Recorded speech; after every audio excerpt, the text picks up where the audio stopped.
Seluruh kampung yang berada di Pasir Raja sudah menerima bantuan pada hari Sabtu 9 Mei 2020.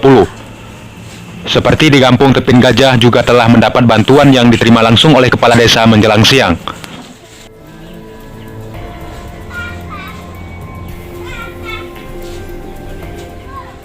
Bantuan ini pun akan disalurkan kepada 43 kakak.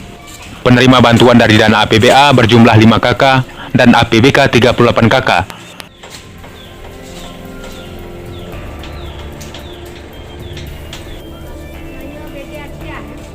Untuk APBA, beras 10 kilo, minyak goreng 2 liter, gula pasir 2 kilo, sarden 4 kaleng, intermi 1 dus.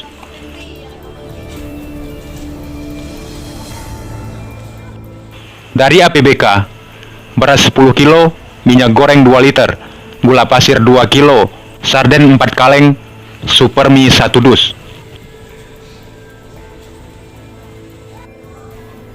Kecil Tepin Gajah juga mengatakan, setelah serah terima oleh pihak camat, bantuan sembako langsung dijemput, agar bantuan ini bisa secepatnya sampai ke tangan para penerima bantuan.